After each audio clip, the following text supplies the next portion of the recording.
WhatsApp guys, कैसे हो तुम लोग? आई थिंक अच्छे हो। और आज हम लोग मटेरियल कॉस्टिंग का थर्ड स्टेज स्टार्ट करेंगे जिसका नाम है स्टॉक इशू, क्या इन्वेंट्री इशू भी इसको बोलते हैं। क्या है नहीं है, चलो देखते हैं।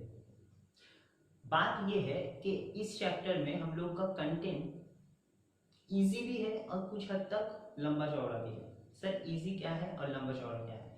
इजी ये है कि इसमें ज़्यादा हम लोग को दिमाग का दरकार नहीं होता, just follow the rules and कुछ कैलकुलेशंस होता है, उस कैलकुलेशंस को देख लो अच्छा से, बस हो जाएगा।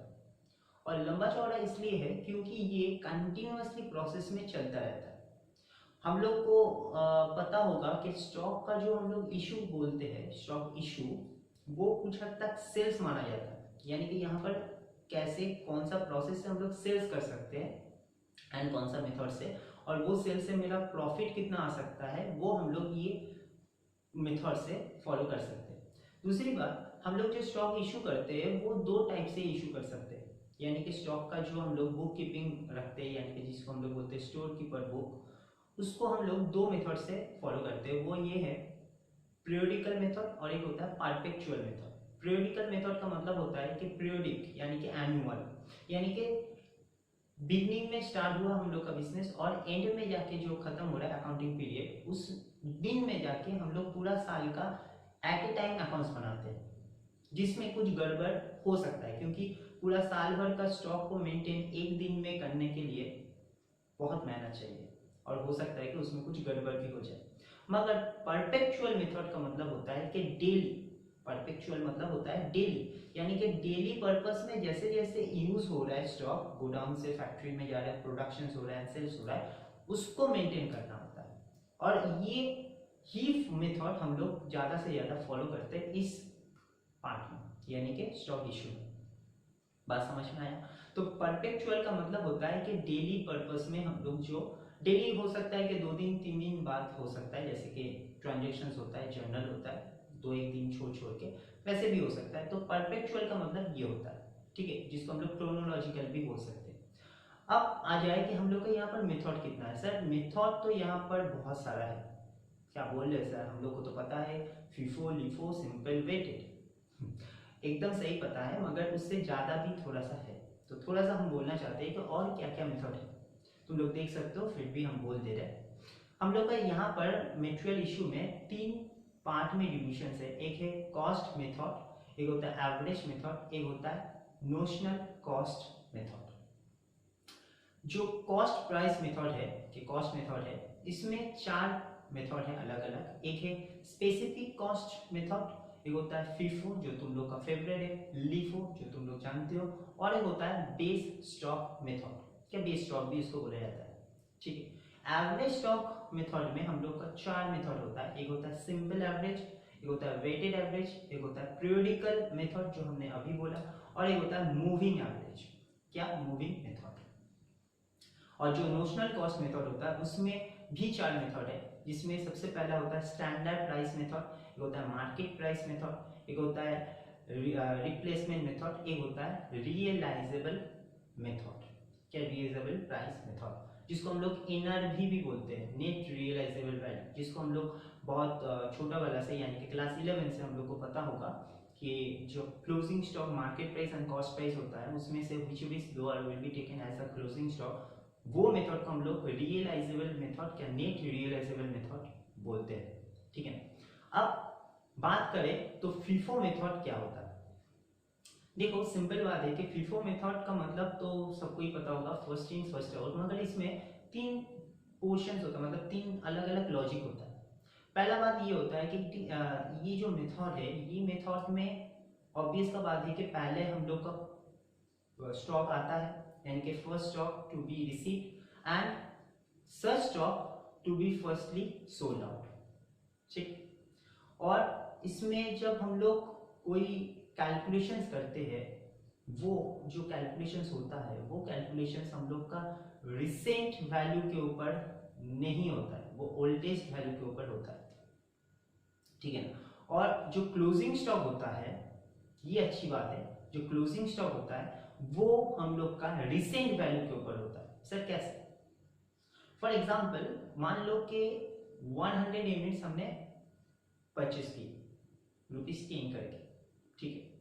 और मेरे पास एग्जिस्टिंग स्टॉक था, बैलेंस जिसको हम लोग बोलते हैं, वो मान लो कि 50 यूनिट्स ₹5 करके, यानी कि 50 यूनिट्स एग्जिस्टिंग था और 100 यूनिट हमने परचेस किए। तो मेरे पास अभी कितना स्टॉक हो गया? 150। और उसका रेट क्या क्या है? पहले हमने खरीदे थे ₹5 से, अभी हमको खरीदना पड़ा सर ₹10 से। ओके, अब मान लो कि हमने 100 यूनिट 100 यूनिट इशू कर रहे, प्रोडक्शन करेंगे, उसको सेल करेंगे 100 यूनिट। तो अगर हम लोग फीफो मेथड से करते हैं तो फर्स्ट में क्या स्टॉक आया, कितना स्टॉक आया? 50, क्योंकि वो तो मेरा एग्जिस्टिंग था, तो वो तो फर्स्ट में आया, तो वो पहले निकलेगा, तो 50 निकल गया ₹5 करके।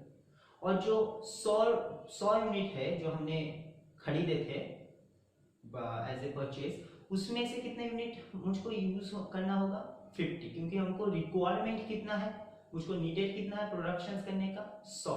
तो हमको 50 पहले से मिल जाएगा, फिर 50 हमको बाद से लेना पड़ रहा है, यानी कि परचेज से, जो नया रिसेंट प्राइस है, यानी कि 50 चल गया, पुराना 50, और नया 100 में से 50 चल गया। तो मेरा जो क्लोजिंग स्टॉक होगा वो क्या ओल्ड वैल्यू का होगा, क्या नया वैल्यू का होगा? सर नया वैल्यू का।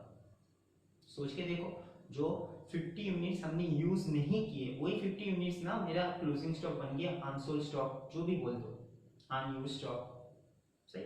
और उसका रेट क्या होगा? नया रेट, यानी कि ₹10 से, यानी कि लेटेस्ट वैल्यू और रिसेंट प्राइस से हम लोग क्लोजिंग स्टॉक को कैलकुलेट करते हैं अंडर द फीफो मेथड। वहां पर हम लोग लिफो मेथड का अगर बात करें तो देख लो, लिफो मेथड में क्या बोल रहा है, जो स्टॉक मेरे पास पहले आता है,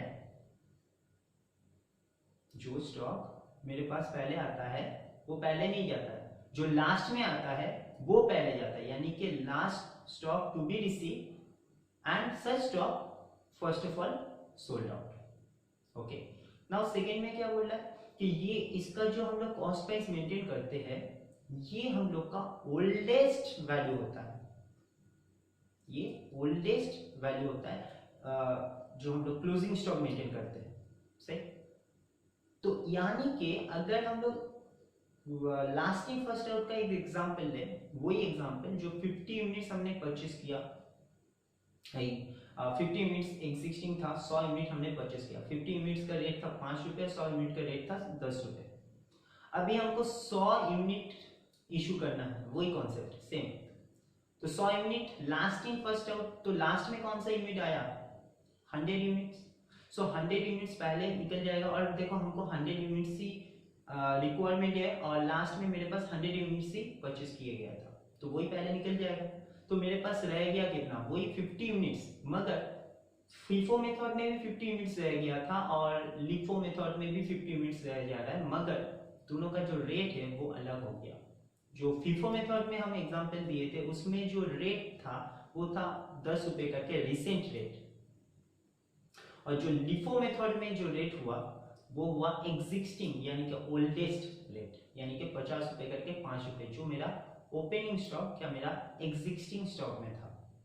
बात समझ में आ रहा है? तो ये कॉन्सेप्ट अगर बहुत लोग समझता नहीं है तो उन लोग का गलती है, मगर मैक्सिमम स्टूडेंट लोग क्या करता है कि इसको खाली साम्स के अकॉर्डिंग सोच लेते हैं, उसमें क्या इम्पैक्ट पड़ रहा है वो समझ के नहीं चलता। इम्पैक्ट समझना जरूरी है, क्योंकि इसके ऊपर तुम लोग आगे में भी तुम लोग को साम्स मिलेगा, एंड डेफिनेटली सीए फाउंडेशंस में भी ये चैप्टर फिर से आएगा, तो उस टाइम पे हम लोग को कैलकुलेशंस भी करना पड़ेगा, जैसे कि कॉस्ट ऑफ गुड्स सोल्ड, जैसे कि टोटल सेल्स, जैसे कि क्लोजिंग स्टॉक ऑफ नाउ। सो ये कैसे कैलकुलेट करेंगे?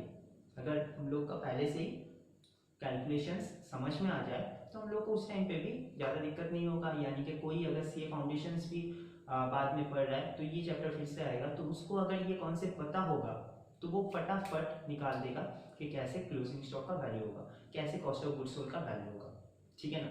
तो यही बात बोलना था, और ये इसका थोड़ा बहुत थ्योरी है, मगर हम फीफो और लिफो क्यों बोले, बाकी क्यों मेथड नहीं बोले? क्योंकि बाकी जो भी मेथड है, जैसे कि specific method, base method, simple weightage, जो भी मेथड है उसमें से सबसे ज्यादा जो यूजफुल होता है वो होता है दो मेथड। एक होता है FIFO method, as per accounting standard 2 inventory valuations by the ICAI Institute of Chartered Accountant of India. वो प्रिस्क्राइब किया है, यानी कि ICAI ने प्रिस्क्राइब किया है कि अकाउंटिंग स्टैंडर्ड 2 में जो वैल्यूएशंस ऑफ स्टॉक है, इन्वेंट्री है, उसमें हम लोग का FIFO मेथड ज़्यादा से ज़्यादा यूज किया जाएगा। जो कंपनी उस मेथड को फॉलो कर सकता है, जैसे कि कोई भी फूड कंपनी हो तो उसको लास्ट इन फर्स्ट आउट में बिलोंग करना पड़ेगा, या फर्स्ट इन फर्स्ट आउट में, वो फर्स्ट इन फर्स्ट आउट में बिलोंग करेगा। क्यों? क्योंकि वो फूड कंपनी है, सो ऑब्वियसली फूड हम लोग ज़्यादा दिन तक तो नहीं रख सकते, खाना तो खराब हो जाएगा। तो अभी जो बन रहा है वो पहले परोस दो, वो पहले सेल कर दो, जो बाद में बनेगा वो बाद का बात है, जैसे जैसे डिमांड आएगा। उसके लिए भी अलग से एक मेथड है जिसका नाम है जस्ट इन टाइम, जीट जिसको हम लोग बोलते हैं, ठीक है ना। तो यही बात है, जैसे कि कोई भी ब्रिक्स कंपनी है, ब्रिक्स बनाता है, ब्रिक्स सेल करता है, ईटा, तो वो जो मेथड फॉलो करेगा वो होगा क्या? LIFO method. क्योंकि सोच के देखो, जब वो अपना फैक्ट्री में जो प्रोडक्शन कर रहा है, ब्रिक्स का बना रहा है, प्रोडक्शन नहीं एक्चुअली बनाता है, सो ऐसे ऐसे करके रख रहा है, जो नीचे पहले बनाया तो नीचे, फिर उसको ऊपर, फिर उसके ऊपर, फिर उसके ऊपर। अब मान लो कि 10 दिन के बाद कोई ऑर्डर प्लेस किया कि हमको 1000 ईट्स चाहिए, ब्रिक्स चाहिए, तो वो क्या नीचे से उठा के देगा कि ऊपर में जो है वहां से उठा के देगा?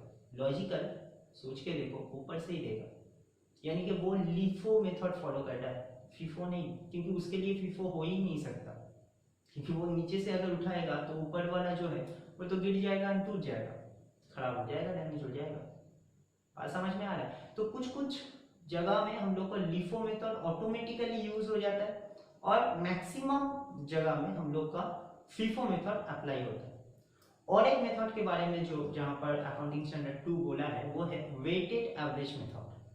वेटेड एवरेज मेथड वैसे हम थोड़ा सा आज बोलते हैं, आज तो हम लोग वेटेड एवरेज नहीं करेंगे, मगर वेटेड एवरेज क्यों ज्यादा दरकार है? क्योंकि इसमें हम लोग को current market price and existing market price दोनों को लेके कैलकुलेशंस करना पड़ता है, that is called an average, यानी कि oldest value and newest value, यानी कि अभी का वैल्यू लेके हम लोग को कैलकुलेशंस करना पड़ता है। सिंपल एवरेज में भी वैसे ही कुछ है, ठीक है ना, मगर फिर भी weighted average and simple average में थोड़ा सा डिफरेंस भी है। वेटेड एवरेज में अमाउंट लेके डिविजन्स होता है एंड उसका रेट निकालना पड़ता है, सिंपल एवरेज में रेट को लेके एवरेज करके फिर उसका रेट निकालना पड़ता है, मतलब एग्जैक्टली रेट निकालना पड़ता है, ठीक है ना। तो ये सब बात होगा, मगर बाकी जो भी मेथड है, स्पेसिफिक मेथड, बेस मेथड, ब्ला ब्ला ब्ला, वो सब मेथड तुम लोग का इस बार एटलीस्ट 11-12 के बीकॉम में नहीं है, ठीक है, यानी कि तुम लोग को सेफ जोन में रखा गया,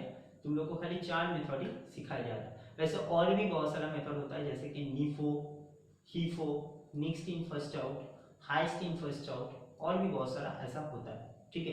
तो जब अगर तुम लोग बाद में सीए करते हो तो पूरा जितना भी मेथड है, टोटल 19 मेथड्स है, 19, तो वो 19 मेथड ही तुम लोग को सीखना पड़ेगा, ठीक है ना। तो जब सीखेंगे तब सीखेंगे, अभी हम लोग आज जो करेंगे वो है फिफो। ओके, सो स्टार्ट करते हैं, बट उससे पहले इसका बहुत बड़ा चढ़ा के एक फॉर्मेट है, वो फॉर्मेट को देख लो पहले, ठीक है ना। शायद तुम लोग देख पा रहे हो अभी। फॉर्मेट जो है वो ऐसा है कि इसका 3 डिविजन है, ठीक है। पहला है रिसीट, दूसरा है इशू एंड थर्ड है बैलेंस। रिसीट का मतलब होता है कितना हमने परचेज किया, कितना हमने खरीदा, बाय किया। इशू का मतलब होता है कितना हमने प्रोडक्शंस करने गए और कितना हमने उससे सेल्स कर दिया, दैट इज अ इशू। और जितना हमने परचेज किया और जितने हमने यूज कर दिया, जो बचा, that is called a balance. तो third is a balance. But इसमें और भी बहुत सारा बात है, ये तो मेन पार्ट हो गया तीनों, रिसीट, इशू एंड बैलेंस। इसमें भी फिर सब डिविजन्स है। पहला जो कॉलम है वो है डेट का, फिर GRN goods register, GRN goods register noted number, इसको नोटेड नंबर भी बोलते हैं और नंबर भी बोलते हैं, गुड्स रजिस्टर नंबर भी बोलते हैं, ठीक है। इसमें फिर इशू का पार्ट में आता है, क्योंकि गुड्स नोटेड क्या गुड्स रजिस्टर, तो गुड्स कितना आया वो रजिस्टर कॉपी में आता है, और वो लाइक अकाउंट्स में जैसे कि फीफो एलएफ होता है, ठीक है ना, वैसे ही फीफो लिफो में हम लोग को ये जीआरएन नंबर एसआरएन नंबर देना पड़ता है, ठीक है ना। तो यहाँ पर अब बात है कि जो इशू जो रिसीप्ट होता है उसमें 3 पोर्शंस है, क्वांटिटी, रेट एंड रुपीस। फिर वैसे ही सेम पोर्शंस इशू में भी है, क्वांटिटी, रेट एंड रुपीस, क्या वैल्यू, और फिर बैलेंस में भी यही बात है, क्वांटिटी, रेट, रुपीस, ठीक है। और कॉलम जो होगा वो अपने हिसाब से तुम लोग तय कर लेना। और इशू में और एक रजिस्टर नंबर होता है जिसका नाम है एसआरएन नंबर, जिसको स्टोर नोटेड नंबर और स्टोर रजिस्टर नोटेड नंबर, ठीक है। तो ये पूरा फॉर्मेट है, और ये फॉर्मेट हम लोग को फॉलो करना पड़ेगा कोई भी मेथड में, यानी कि फीफो लिफो, सिंपल वेटेड, हिफो निफो, जो भी मेथड है ये मेथड ये फॉर्मेट हम लोग को फॉलो करना पड़ता है, ठीक है। तो साम्स को हम लोग अभी स्टार्ट करेंगे। पहले साम्स को एक बार पढ़ ले। The following is an extract the record of the receipt and issue of the S Limited during the January 2020. Date दे दिया है 1 जनवरी। ओपनिंग बैलेंस, तो दैट इज अ बैलेंस, पहले से मेरे पास एग्जिस्टिंग बैलेंस है। रेट कितना है, यूनिट है 500 टन्स एंड रेट है 200। इशू फिर 8 तारीख को किया है तो 250 टन्स, मगर देखो 250 के साइड में कोई रेट नहीं मेंशन किया। कभी भी फीफो लिफो कोई भी मेथड में इशू के टाइम में रेट मेंशन नहीं किया जाता है, क्यों? क्योंकि वही रेट हम लोग को तय करना पड़ता है according to FIFO, according to LIFO, according to simple, according to weighted. उसके बाद फिर 13 तारीख को देख लो, रिसीट हुआ है 200 टन्स 200 करके, फिर इशू हुआ है 180, फिर रिसीट हुआ है 140 180 करके रेट है, इशू हुआ है फिर 300, रिसीट हुआ है फिर 320, और इशू हुआ है फिर रिटर्न भी हुआ है। रिटर्न के बारे में हम लोग बात करेंगे, वो जब आएगा तब हम बात करेंगे। नीचे में देखो क्या बोला है, prepare store ledger account. Store laser, इसको स्टोर लेजर अकाउंट बोला जाता है, वैसे फॉर्मेट में भी ऊपर में लिखा था स्टोर लेजर। और under the FIFO method stock verify the factory had the found the shortage on the 10 tons in 22 January 2020, यानी कि 22 तारीख को वो कुछ मतलब कंप्यूट करके देखा कि 10 टन्स उसका शॉर्टेज है। तो 10 टन्स अगर शॉर्टेज है तो ये मेरा स्टॉक को कम कर रहा है, शॉर्टेज है ना, वेस्टेज हो गया। तो ये कौन सा हेड में जाएगा, इशू का हेड में। क्यों? क्योंकि रिसीव का मतलब होता है जो मेरे पास आ रहा है, जितना स्टॉक मेरा बढ़ रहा है वो मेरा रिसीप्ट में जाएगा, जितना भी स्टॉक मेरा रिड्यूस हो रहा है वो मेरा इशू में जाएगा, और दोनों का करने के बाद जो बचा वो मेरा बैलेंस में जाएगा। That is the logic. तो ये जो शॉर्टेज होता है कहीं पे भी, वो शॉर्टेज हम लोग का इशू में जाता है। और बेसिकली सब लोग यही सोचता है कि सर तब रिटर्न जो आ रहा है वो मेरा रिसीप्ट में होगा। हाँ, ये बात भी सही है, मगर रिटर्न 2 टाइप का हो सकता है, एक होता है परचेज रिटर्न, एक होता है सेल्स रिटर्न। अगर ये रिटर्न फॉर्म स्टोर बोल दिया तो ये रिसीप्ट में आएगा, और क्योंकि ये सेल्स रिटर्न है, हमने जितना इशू किए थे वहां से वापस आ गया, कुछ उन लोग का पूरा कैलकुलेशंस कंप्यूटेशंस नहीं हुआ, प्रोडक्शंस नहीं किया, तो कुछ माल आ गया। और टाइप का एक होता है रिटर्न टू वेंडर, यानी कि हम जिससे खरीदे थे, परचेस किए थे, उसको हम रिटर्न कर रहे। तो आप सोच के देखो, रिटर्न टू वेंडर, उससे क्या मेरा स्टॉक बढ़ रहा है कि कम हो रहा है? सर कम हो रहा है, तो कम हो रहा है तो फिर से इशू में आ जाएगा। तो इसका मतलब ये कभी भी मत सोचना कि रिटर्न का मतलब ही होगा 100% रिसीप्ट। ये 50% रिसीप्ट हो सकता है, 50% चांस इशू हो सकता है, वो चांस सिचुएशन के ऊपर हम लोग तय करेंगे, ठीक है ना। तो ये 22 तारीख का एंट्री था, तो हम लोग जब 20 जनवरी 2020 का हम लोग अकाउंट बना लेंगे, मतलब एंट्री कर लेंगे, उसके बाद ही हम लोग को 22 का एंट्री करना पड़ेगा, क्योंकि 20 के बाद ऊपर में देख लो 20 के बाद 24 तारीख को है, मगर नीचे में 22 तारीख की इन्फॉर्मेशन दिया है। ऐसा ही होता है, कोई कोई एंट्री छूट जाता है, बाद में पता चलता है अरे भाई 22 तारीख में तो था, फिर से काटना पड़ता है। तो काटाउटी मत करना, पहले साम्स को पढ़ लेना, फिर साम्स को करना। चलो स्टार्ट करते हैं। तो यहाँ पर हम लोग जो डायरेक्टली स्टार्ट करेंगे वो ये यहाँ से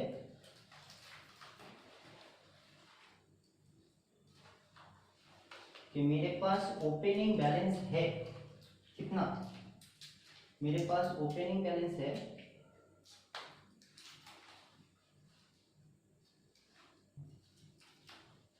ओपनिंग बैलेंस मेरा बैलेंस में जाएगा, तो कैसे लिखेंगे देखो 2020 जनवरी एक dash dash dash dash dash dash, क्यों? क्योंकि यहाँ पर कुछ हुआ ही नहीं है, क्वांटिटी में डायरेक्ट 500 यूनिट्स, रेट में 200 एंड वैल्यू विल बी 10,000। और यहाँ पर साइड में लिख लेना ओपनिंग स्टॉक, ठीक है, ओपनिंग स्टॉक। 8 तारीख को इशू हो रहा है, कौन सा मेथड हम लोग फॉलो कर रहे हैं? फीफो। देखो जब हम लोग रिसीव करते जाएंगे तब हम लोग को कोई टेंशन नहीं है, रिसीव जितना भी हो, 100 रिसीव हुआ है एक साथ नो प्रॉब्लम, 100 रिटर्न हुआ है फ्रॉम द स्टोर तो भी नो प्रॉब्लम। मगर प्रॉब्लम स्टार्ट होता है तब से जब हम लोग का इशू होना स्टार्ट होता है, कि शॉर्टेज होना स्टार्ट होता है, क्योंकि वहां से ही हम लोग का मेथड फॉलो करना स्टार्ट हो जाता है।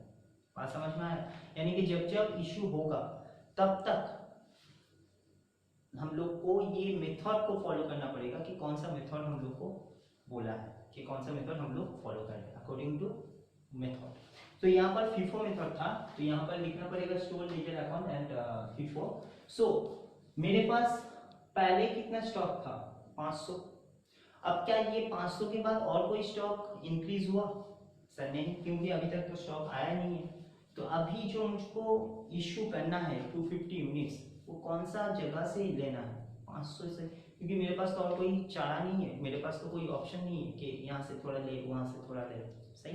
तो यहाँ पर हम लोग को 8 जनवरी इशू में होगा, कितना जाएगा? 250। अब देखो 500 में से क्या 250 हम ले सकते हैं? हाँ सर पूरा ले सकते हैं। तो हम 500 से ले रहे, तो 500 का रेट हमको लेना पड़ेगा, यानी कि 200। तो कितना हो रहा है सर? 5000 मल्टीप्लाई कर दिया। अब सोचोगे 500 में से 250 चल गया, इशू हो गया, तो कितना बचा? 500 से 250 चल गया, तो 250 और बचा, दैट इज 200 करके रेट में तो कोई चेंजेस नहीं है, और वैल्यू कितना हो जाएगा? 500। बात समझ में आया? ये चीज को देखना है, और ये चीज को एक बार दिमाग में सेट कर लो तो बस इस चैप्टर कंप्लीट हो जाएगा, ठीक है ना? ज्यादा लॉन्ग चैप्टर है भी नहीं और बहुत इजी पार्ट है। 13 में देखो क्या बोल रहा है, 13 में बोल रहा है रिसीव्ड 200 टन्स, तो 200 रिसीव में जाएगा, 200 यूनिट्स और 200 करके ही है, तो कितना हो गया मेरा? 4 यानी कि 40,000। अच्छा वहां पर मुझे सही किया था, एक मिनट, 500 इंटू 200, हाँ 1 लाख होता है, वही हम सोच रहे हैं। जीरो वाला 1 लाख होगा, हाँ ये 50,000 तक होगा, हमने कैलकुलेटर नहीं यूज किया था। ओके नाउ ये हो जाएगा 40,000। अब देखो यहाँ पर डैश हो जाएगा क्योंकि इशू तो हो नहीं रहा। अब मेरे पास पहले से कितना स्टॉक था सर? 250, ये मेरे पास था ही, और फिर मेरे पास स्टॉक कितना है सर? 200 का, तो मेरे पास टोटल स्टॉक कितना हो गया? 450 का। रेट क्या होगा? पहले था 200 और अभी भी है 200। अब देखो इस सिचुएशन में हम लोग को अलग लिखने का दरकार नहीं है। बात समझ में आया? अगर अलग अलग रेट होता, जैसे कि फॉर एग्जांपल यहाँ पर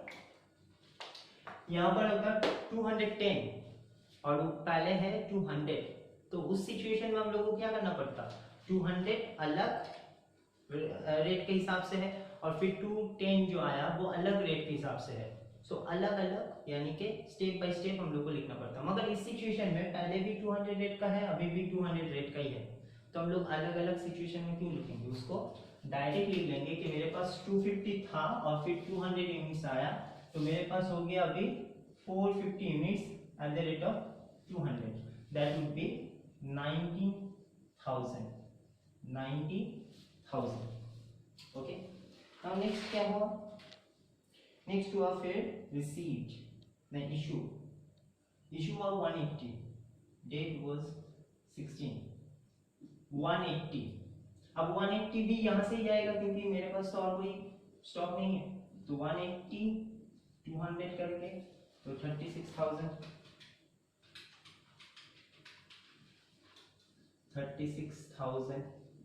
अब सोचोगे 450 में से 180 चल गया, इशू हो गया, तो 450 स्टॉक मेरे पास था और 180 यूज हो गया, तो मेरे पास बचा कितना 270 and eight the rate of 200, तो देखो कितना आता है 54,000। Got it, about 50,000। हाँ 16 को देखो क्या हुआ,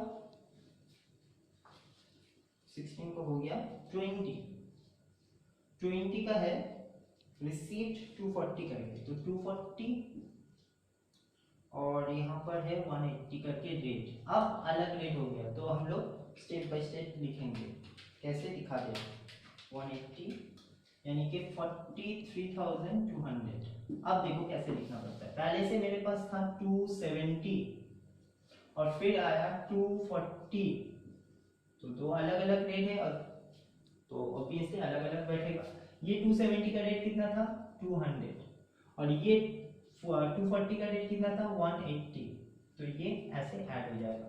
तो इसको ऐड करके देखो तो 270 एंड 240 कितना हो जाता है 510। तो सर क्या रेट को भी ऐड करेंगे? नहीं, यूनिट को ऐड करना, रेट को नहीं। तो यहाँ पर वैल्यू क्या होगा 54,000 जो पहले से ही था, मल्टीप्लाई करके भी देख सकते हो ऐसे ही आएगा, और यहाँ पर भी हम लोग मल्टीप्लाई कर दिए थे 43,200, यानी कि इसका वैल्यू कितना हो गया 54,000 97,200। 20 होने के बाद हम बोले थे कि नीचे में एक एडजस्टमेंट था जिसका नाम था शॉर्टेज। तो शॉर्टेज कहाँ पर जाता है इशू, तो ये शॉर्टेज कितना टन का था, शॉर्टेज था 10 टन का, तो 22 शॉर्टेज में आ जाओ, शॉर्टेज हुआ इशू में। तो ये जो 10 शॉर्टेज हुआ, ये कौन सा मेथड हम लोग फॉलो कर रहे हैं फिर से फीफो, तो फीफो मतलब पहले से गया होगा, तो यानी कि 270 से ये शॉर्टेज हुआ होगा, तो ये 270 का रेट कितना था सर 200, तो यहाँ पर 200 बैठ जाएगा, ठीक है 200 बैठ जाएगा, तो कितना होता है 2000। और अब देखो 270 से 10 यूनिट्स लॉस्ट हो गया, तो अभी बचा कितना 260 एंड एज यूजुअल 240 में तो कुछ यूज हुआ ही नहीं, तो कितना हो गया 500 टोटल। रेट में कितना सर 200 एंड यहाँ पर कितना 180 जो एज यूजुअल था। इसमें कितना हुआ 260 इंटू 200 यानी कि 52,000, और इसमें तो एज यूजुअल 43,200 ही था, इसमें तो कोई चेंजेस नहीं हुआ 43,200 यानी कि 95,200, ठीक है ना। उसके बाद 22 के बाद है 24 इशू हो रहा है। अब इशू कितना हो रहा है देखो 300 कहाँ गया, हाँ 300 टन्स। तो 300 टन्स अगर इशू हमको चाहिए, अब बात को समझना, तो फीफो मेथड अप्लाई कर रहे हैं, तो पहला स्टॉक मेरे पास कितना है सर 260, क्या मेरा 260 से मेरा जो रिक्वायरमेंट है 300 का वो फुलफिल होता है? नहीं, तो हमको यहाँ पर क्या करना पड़ेगा 260 जो ऊपर में पहले है फर्स्ट इन वो फर्स्ट आउट हो जाएगा, मगर फिर भी मेरा रिक्वायरमेंट मेरा जो दरकार है वो कंप्लीट नहीं हो पा रहा है, तो मुझको नेक्स्ट स्टेप से कितना लेना है 40 लेना है, क्योंकि हमको 300 चाहिए ना, 260 तो पहले से मिल जा रहा है, फिर हमको 40 चाहिए, तो यहाँ पर क्या होगा 260 एट द रेट ऑफ 200 क्योंकि ऊपर से जा रहा है, और फिर हमको और चाहिए कितना 40 क्योंकि हमको 300 का रिक्वायरमेंट है, तो नीचे से कितना लिए 180 का रेट से लिए, यहाँ पर ऐसे होगा। अब इसका वैल्यू कितना होगा 52,000, तो इसका था ही, और यहाँ पर 40 इंटू 180 यानी कि 7,200, तो ऐड कर दो तो 59,200 आ जाएगा। अब बोलो बैलेंस कितना बचा सर 260 तो और हम लोग के बीच में नहीं रहा, क्योंकि 260 तो पूरा निकल गया, अब 240 में से 40 निकल गया, तो मेरे पास रहा कितना सर 200 यूनिट्स, तो 200 यूनिट्स कितना रेट का 180 का, तो 36,000। समझ में आ रहा है ना? तो बहुत इजी है, मतलब बहुत शान से एक बार देख लो, समझ लो, बस उसके बाद तुम लोग कोई भी सम्स करो, FIFO प्रॉब्लम नहीं होगा, ठीक है ना? चलो उसके बाद 24 के बाद है 25। तो 25 में ऋषि बोला है 320 रेट है इसका 190 करके, यानी कि 320 इंटू 190 तो कितना होता है 60,800। तो यहाँ पर डैश डैश डैश, क्योंकि इसमें तो होगा नहीं कुछ। अब पहले से मेरे पास कितना था 200 सर, उसके बाद कितना आया सर 320, कितना हो गया अभी गोडाउन में 520, 200 का रेट कितना था 180 और ये 190। अगर ये भी 180 होता ना तो ये स्टेप हमको दरकार नहीं था, एक ही साथ अटैच करके हम लोग लिख सकते हैं। अगर एक ही रेट बार बार आ रहा है तो बार बार स्टेप बाय स्टेप मत लिखो, जो जो रेट में आया है सेम रेट में अगर 2 बार 3 बार आया है तो पुराना जो रेट है उसके साथ ही अटैच करते रहो, स्टेप मत कराओ। अब इसका वैल्यू कितना होगा 36,000, इसका तो एज इट इज था ही, और यहाँ पर कितना आया था 60,800, तो ऐड कर लो तो कितना आ जाएगा 96,800, ठीक है ना? 25 के बाद 28, तो 28 में देखो क्या हो रहा है इशू 200 इशू हमको चाहिए। तो देखो FIFO मेथड कर रहे हैं और मेरे पास पहले में कितना है 200 ही है और हमको रिक्वायरमेंट कितना है 200, तो क्या हमको नीचे से लेना पड़ेगा? नहीं। क्यों? क्योंकि मेरा जितना रिक्वायरमेंट है वो FIFO के हिसाब से फुलफिल हो जा रहा है, यानी कि पहले से ही मुझको मिल जाएगा। तो डायरेक्ट 200 एंड रेट वाज 180, 36,000। तो मेरा कितना बच गया 320, क्योंकि ये तो हाथ नहीं लगाए थे 190 करके, तो इसका वैल्यू कितना हो जाएगा 60,800, 60,800, ठीक है ना? अब 28 के बाद 29 last, it was return 30 tons at the rate of 190। अब सोच के देखो 190 मतलब ये जो हमने इशू किया होगा वही मेरा रिटर्न आया, सही है ना? तो वही मेरा रिटर्न आया। तो यहाँ पर हमको क्या करना होगा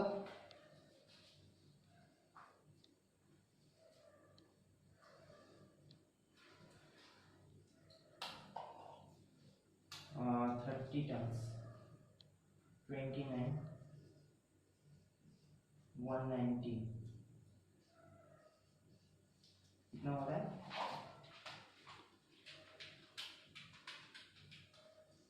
5,700 डैश डैश डैश। सो पहले से मेरे पास 320 था 190 करके, अभी फिर से मेरे पास आया 30 यूनिट्स 190 करके, तो हमको ऐड करना है यहाँ पर स्टेप बाय स्टेप नहीं लिखना है। तो कितना हो जाएगा 350 यूनिट्स 190 करके, यानी कि दोनों का ऐड कर तो तब भी चलेगा। तो 60,800 66,500, और ये मेरा क्या आ गया, ये मेरा आ गया क्लोजिंग स्टॉक, जो मेरा लेटेस्ट वैल्यू का है। FIFO मेथड में हमेशा क्लोजिंग स्टॉक लेटेस्ट वैल्यू का होता है, कभी भी ओल्डेस्ट वैल्यू का नहीं होता है। और LIFO मेथड में ओल्डेस्ट वैल्यू का होता है, कभी भी लेटेस्ट वैल्यू का नहीं होता है, क्योंकि लेटेस्ट वैल्यू तो निकलता जाता है और oldest value as it is रह जाता है, ठीक है ना? तो नेक्स्ट क्लास में हम लोग LIFO करेंगे और वेटेड एवरेज करेंगे, ठीक है? आज खाली FIFO ही हम दिखाए। तब तक नेक्स्ट क्लास में मिलते हैं, तब तक के लिए बाय एंड टेक केयर।